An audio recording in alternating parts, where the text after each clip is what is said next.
Most people use ChatGPT at a fraction of its true capability. And I know this because I put well over 1,000 hours since the tool has launched, and last year I helped over 50,000 people change the way ChatGPT worked for them. But a lot has changed since then, so today I'm giving you the 3 things ChatGPT is actually missing. And to make it as easy as possible, I created a fresh account on a free plan, and I'm going to walk you through everything live, step by step, so you don't miss a single thing. Every step feeds into the next, and that's why we're starting with the most important step, context. Now, before I go through and build anything, first I want to show you what a regular output looks like when we ask it to build a plan for the week on this fresh account. So it's talking about Friday and the fact that it's August 28th, and it's giving me some very generic advice.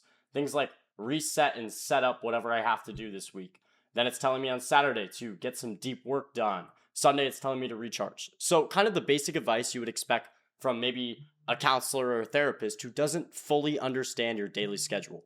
Now, we're going to go ahead and input this next one with the custom instructions and personalization inside of ChatGPT's settings so it can better understand who we are, and then we're going to compare it to the after prompt. So what I'm going to do is I'm going to click on the bottom left and click onto personalization. For personalization, we could scroll down to custom instructions, and I'll go ahead and throw a briefing inside of my description that you can fill in like a little template. So I'm giving it all the information on who I am. I'm a junior at the University of Florida. I have a YouTube channel. I train jiu-jitsu, just all those kind of basic things. And then I'm going to go ahead and save that. Now, what we're going to do is we're going to input the same exact prompt for build a plan for the week inside of a new chat. And we're going to see the difference in the output once you give it and establish the necessary context it needs to understand who you are. So right away, we're seeing it's taking Friday as a triage and a reset. So it's helping me establish a weekly command center right away. So write down every single open task across my schoolwork, YouTube, academy, and training. Then it's going to give me 90 to 120 minutes on the highest deadline tasks. So instantly, this is already personalizing to exactly what I need done for the different activities I'm involved in. Then it knows that I have a high capability for workflow. So it's telling me Saturday is going to be all about deep work inside of 2 different buckets. When before, it was telling me, oh, your Saturday should be for resetting and maybe get 90 minutes of work done. Now it has a better understanding of who I am. The biggest change that personalization is going to do for you is your ChatGPT is no longer going to function as a generic AI LLM. It's going to better understand who you are as a person, what's important for you, and then help you plan your week based on that. And I think that's the single biggest switch from the before to the after, just from one setting. Now moving on, I'm going to teach you guys how to utilize plugins to connect your Google Calendar directly into your ChatGPT so you can have it make edits onto your Google Calendar. So you're going to click on the plugins like I just did. And then there's so many different types of plugins you can use based on the tools you use. So if you're a developer, you can have Supabase. If you're a creative, you have Canva, Higgsfield, a bunch of different options. I'm going to go ahead and just go with the Google Calendar since this is all about creating a ChatGPT that functions as your personal assistant. So, actually, you cannot do this unless you're on the Plus plan. So I'm going to go ahead and switch over to my other account that's on the Plus plan and then show you guys how to do that. So now we're back in the plugin screen on my Plus account and we have my Google Calendar right here. So I already have it connected. So it says up in the top right, try and chat. But if you didn't have it connected before, it would request you to add the plugin, log into your Google Calendar, and go from there. Now I'm going to show you guys the capability you can utilize just by having your Google Calendar already connected directly into your ChatGPT. So I'm going to open a new chat, and I'm going to request it to read my calendar for the week. Tell me what's already committed, how many genuinely open working hours I have left, and what days are going to be the tightest. So I'm also going to request it to not plan anything yet, just to tell me what I'm working with. So I first have kind of a little audit on how much time I have available to actually get work done. And then we'll see how long this takes. I don't think it'll take too long considering this is a brand new chat. Okay, so instantly it's populating based on what's already inside my calendar. On Saturday, I already have 4 hours committed, and then Sunday, I already have 8 hours. So if you're using this to plan out your week and you just want to have an audit of how much time you have available, I think having your Google Calendar connected is a great capability to allow you to understand what exactly is going on. Now, if you wanted to actually build the Google Calendar for you, it's as simple as this. On Tuesday, 8:25, I have a class from 10 a.m. all the way till 2 p.m. It's for American history, let's say. And then I'll just simply request it can you add this to my calendar? And from there, it's going to actually add this onto my calendar right away with a little bit of context in the details. Now, if we hop over to my Google Calendar, you're going to see the block is already created for me from 10 to 2 p.m. And there's an automatic alert for 30 minutes before to remind me that this class is happening. As well, I've already accepted the invite because I'm the one that requested it was created. There's something else that I think is even more important. Having a personal assistant isn't just about it being able to fill in your Google Calendar. That's not going to save you that many hours a week. A great personal assistant is able to identify when things just aren't actually possible. So let's test it right here. I'm going to ask it if I can front load all of my different videos to get done very quickly. So I'm going to go ahead and let it know that I want to script, record, and edit and publish 3 full videos this week. And then I'm going to request that it builds the schedule for it. From there, it should be able to identify that this is a very hard task to do or find ways to move blocks around my calendar so I can actually get those different things done. And then after a minute and 45 seconds of work, it identifies, okay, on Friday, you got to do these 2 different scripts. On Saturday, my day is going to be packed. I'm going to be working from 9 a.m. to 9:45 p.m. And then on Sunday, it's going to be kind of similar. 8:30 to 5:45, I'm going to be working. So the result is that all 3 are scheduled to be fully published by 5:45 p.m. on Sunday.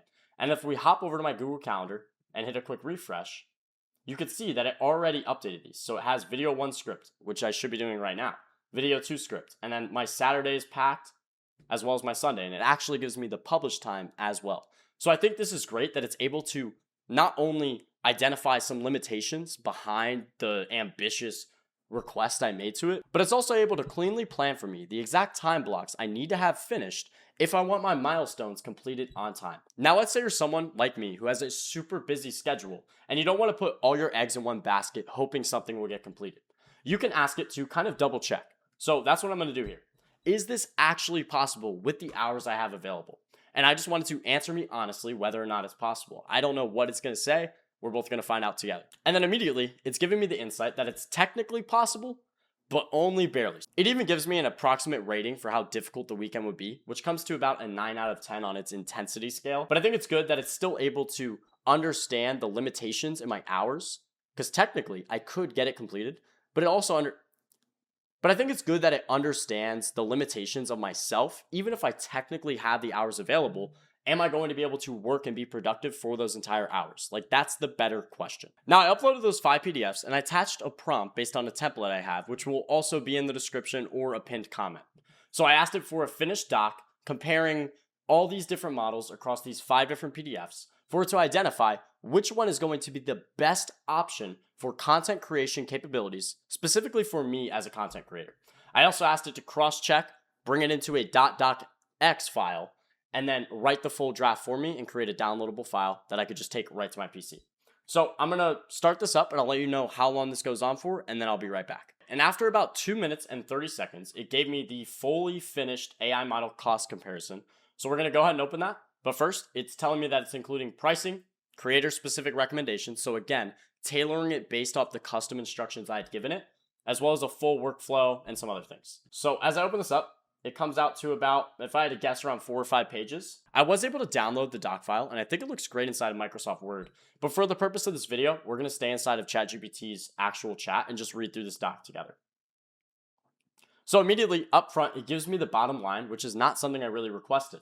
It tells me to utilize ChatGPT 5.6 as my value default, route repetitive high-volume work to Grok or Luna, and reserve Soul or Opus for the hardest tasks. Now, I think this doc is honestly super valuable. Now, I'm not going to dive through the whole doc because that would take a long time, but it does tell me exactly what this means for my channel. So my biggest quality gain is workflow routing, not choosing one winner. So even when given 5 different PDFs and I told it to choose one winner, it actually found a better avenue, combining all the different models to create a sort of personalized AI ecosystem.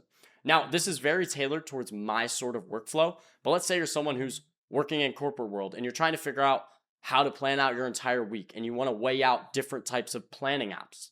You could create the same exact thing tailored specifically to you to figure out which one's going to be the best. All you need is a few PDFs that are accurate and that are most likely honest to cover all those different tools. You can get a doc just like this that's going to break down everything that could sway your decision when it comes to deciding on the productivity tool you want to utilize. Now I'm going to cover one honest limitation that this setup isn't going to cover for you, and it's going to introduce a new tool to the equation. Now, I found the solution to this with the sponsor of today's video, SciSpace. I uploaded one of my latest scripts into its Word doc editor and asked it to tighten up the section B. And from there, it made the changes and concised everything. It also tracked them for me with a red underline so I knew exactly what it got rid of, how it tightened it, and what it replaced. Now, one huge use case I've been taking advantage of is the fact that it reasons across your entire library. So your PDFs, your Word docs, the information you've given it is the only information it's going to research and build assumptions and give you answers off of. It's also incredible at finding contradictions between different sources you upload.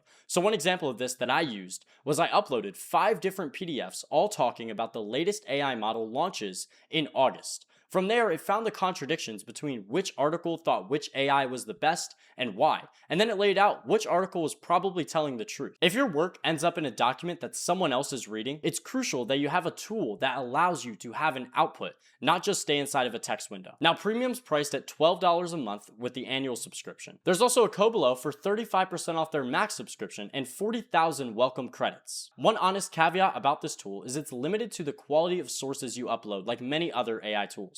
Yours is going to look nothing like mine. So even though I ran through my workflow and you might be thinking, yours is going to look nothing like mine, but that doesn't matter.